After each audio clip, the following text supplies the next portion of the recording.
બીજું મારે કોઈ સરકારી સહાય જોતી નથી. મીડિયાની હાજરીમાં મને જે સરકારી સહાય મળશે, જેને જરૂરિયાત છે એનું આપી દઈશ. બીજું, જો આ લોકો એક જાતની એને સજા પડી કે એ લોકોને ફાંસીની કે 100 કોઈ પણ એને સજા પડી, સજા પહેલા જો એના જામીન મંજૂર થયા તો હું બધાને મારી નાખીશ.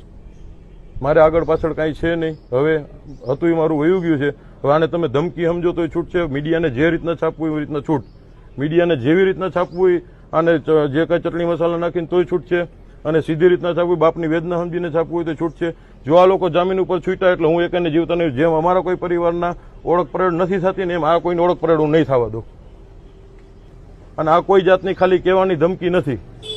આના માટે હું મારી બધી તૈયારીમાં છું. હું કદાચ અંદર વયો જઈશ કે હું કદાચ એના માટે ઓળો તો મારી ઉપર ભલે આવી જાય. હું એકલો જ રખડું છું, અહીંયા જ રહું છું. 58 પેડક રોડ ઉપર મારો ધંધો છે, બરોબર. જેને જ્યાં મને અડવું અહીંયા અડી જાય, નહીતર હું કોઈને મૂકીશ નહીં. મારા પરિવારના 8 જણા હતા, એમાંથી 3 રિટર્ન નીચે હતા, એ મળી ગયા છે. 5 મિસિંગ છે. એમાં મારો દીકરો છે, રાજભાઈ નામ છે એનું. બીજા મારા એક સાઢુભાઈ છે, એક એમનો દીકરો છે, એક એના મોટાભાઈની બેબી છે, અને એક એમના સાડા. ટોટલ 5 જણાની કોઈ ઓળખ પરેડ થતી નથી એવી રીતના.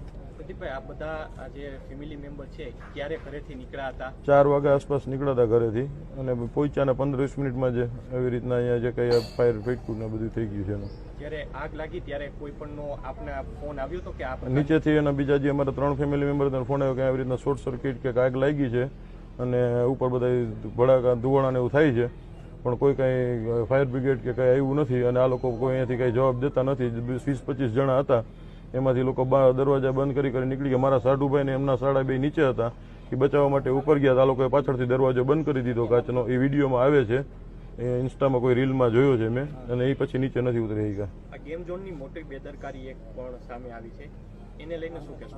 બેદરકારીમાં એ લોકોએ બીજા માળે 2nd ફ્લોર ઉપર 1500 લીટર ડીઝલ, પછી એની જે ગોકાટ આલે છે એમાં વાપરવા માટે કંઈક 1200 કે 1300 લીટર પેટ્રોલ, નીચે જે વેલ્ડિંગનું કામ ચાલુ હતું ને ઉપરનો ફ્લોર એને ચાલુ કરી દીધો હતો. એની હારોહારી વેલ્ડિંગનો તણખો પડતા જ એ બ્લાસ્ટ થયું છે સીધું, અને કોઈને બચવાનો મોકો નથી મળ્યો. 45 સેકન્ડમાં આખું બધું છે ને એ બની ગયું હતું. બીજું 4 વર્ષથી કોઈ એની ફાયર એનઓસી નથી એકઈ જાતની. અને 99 રૂપિયાની લોકોએ સ્કીમ રાખી હતી તે દિવસ. તો 99 રૂપિયાની સ્કીમ માટે જેની જરૂરિયાત છે એનાથી ડબલ પબ્લિક અંદર હતું. તમારી માંગણી શું છે હવે? મારી માંગણી એ છે કે સરકાર એને કાં તો ફાંસીની સજા દે, બરોબર છે, અને કોઈ પણ રીતનો આમાં કોઈ એડવોકેટ ભાઈઓ છે એ કોઈ આનો કેસ ન લડે, નો હાઈકોર્ટમાં કે નો સુપ્રીમમાં કે નો અહીંયા. જો કોઈને પૈસાથી જ કેસ લડવો હોય તો જે એની ફી થતી હોય નથી 2 લાખ રૂપિયા હું મારા પોતાના વધારે આપીશ.